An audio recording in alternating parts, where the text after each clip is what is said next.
Peace. So I want to talk about religion, right?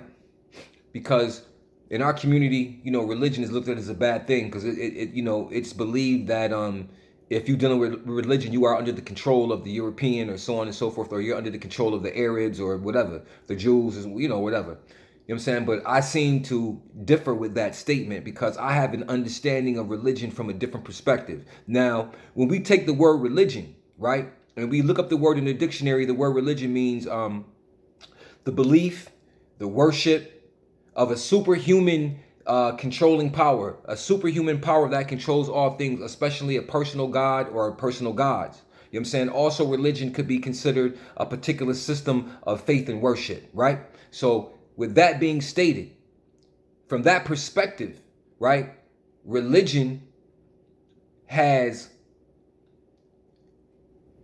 put people in places where it didn't look good.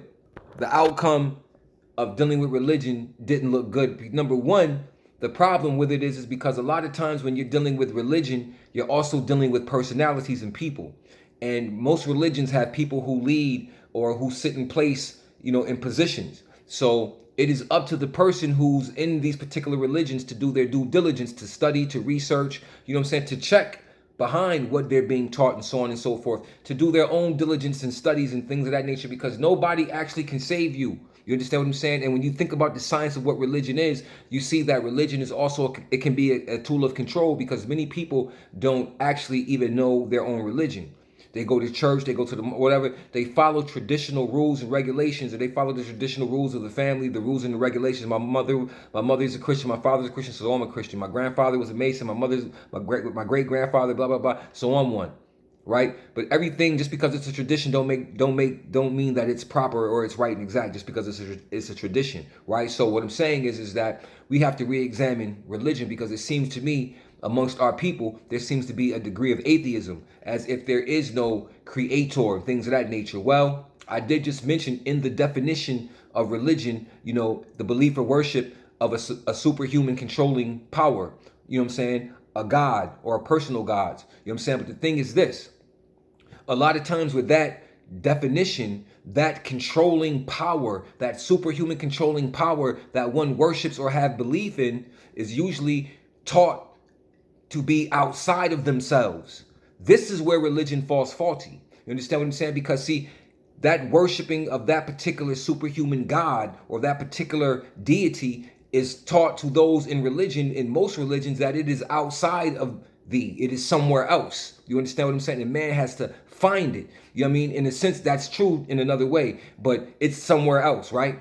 And the only way you can get to this particular God is through men, through a preacher, through an imam, through somebody who has a particular relationship with this particular superhuman power. You know what I'm saying? So there's a third party thing going on here, right? But in reality, when you understand the science of religion and what it really is, because see, that's the definition of religion, and that is the manifestation of what you see when you look at religion as it's instituted and demonstrated in modern day society. You see a bunch of belief in people and in the preachers and in the imams and in the scholars and so on and so forth, because they have the connection or they know specifically what this superhuman controlling deity is speaking about. But real religion is not that. You understand? Real religion. Let's go back and take the word religion itself. First of all, the word religion, let's go to the etymology, not the definition in this modern day and time. The etymology of the word religion comes from the Latin word religare. Religare is the word, and it's Latin, and I hear that Latin somewhere. Latin was a Moorish language that was developed by the Moors. So religare, and the Moors were the custodians of the Egyptian mysteries and so on and so forth, according to George G.M. James in Stolen Legacy. But the Moors, or the word religare being Latin, and the word religare translates to religion from Latin, but the word religare translates as to yoke or to tie oneself back. To yoke back or to tie back or to tie oneself back or to yoke oneself back. But to yoke oneself back to what?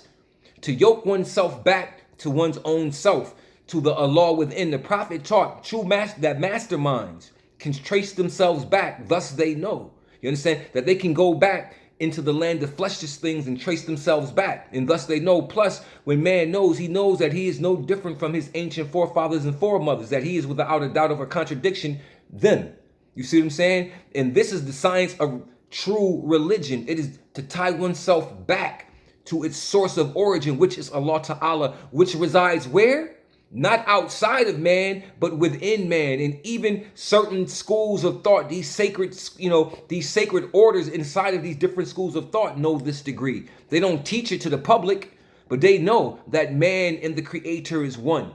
You understand what I'm saying? That is the secret of the secrets of Sufism and Islam. In Islam, the secret of the secrets is that man and Allah is one, that you can't separate them, even though they have been taught to be separate, and it's called shirk. If you don't separate that Allah is separate and nothing else, that just Allah and he's separate from the creation and so on and so forth. But the reality is, in true religion, there is no separation from the creation and the creator. That is one of the secrets of the secrets, and that is the true religion. That's religion. That's not man-made.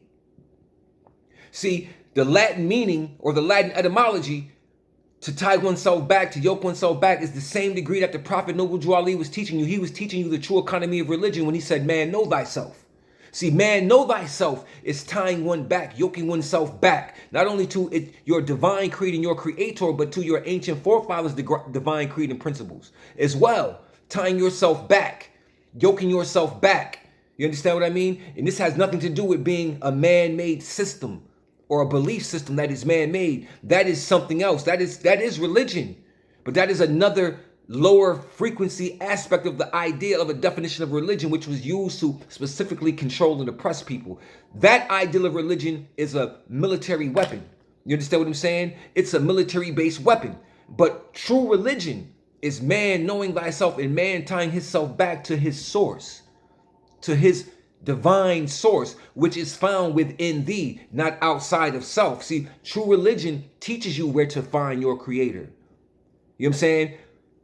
The machination or the man-made idea called religion that we deal with daily, that we see daily being demonstrated in front of us, teaches you that the creator is somewhere else, and that you need somebody to go through to get to that particular creator, or that you need a middleman. But we are taught and we know and understand that man needs no middleman or intercessor. He needs not to dress up anybody in fancy garbs, because he can put his hand in the hand of Allah and all is well. In other words, there is a connection between man and Allah, that man and Allah is one. That is the meaning of the hand clasp on our Moorish degrees. When you see that unity hand, it's not only the unity of your brother. When you see your brother and you honor your brother, you're honoring Allah, but it is also you placing your hand in the hand of Allah. The unity of Allah and man is one. That is what that is also demonstrating. So I want you to understand that religion, that we have the true economy of religion. We're not atheists. Our people have never been atheists. For us to pick up this atheist degree is because we have misinterpreted and are under the misinterpretation and indoctrination of what we call religion. And what you're dealing with is man-made. It is the ideas of men controlling other men. But true religion draws one back to your own self and to your source, as the prophets demonstrated. Jesus taught you to go within and taught you that the kingdom of heaven was within you. If you needed to find it, whatever you needed was within thee. Seek and you shall find, ask, and so on and so forth. Study thyself to show thyself approved. And all of these things are taking you back to yourself. Man, know thyself. True religion. Peace.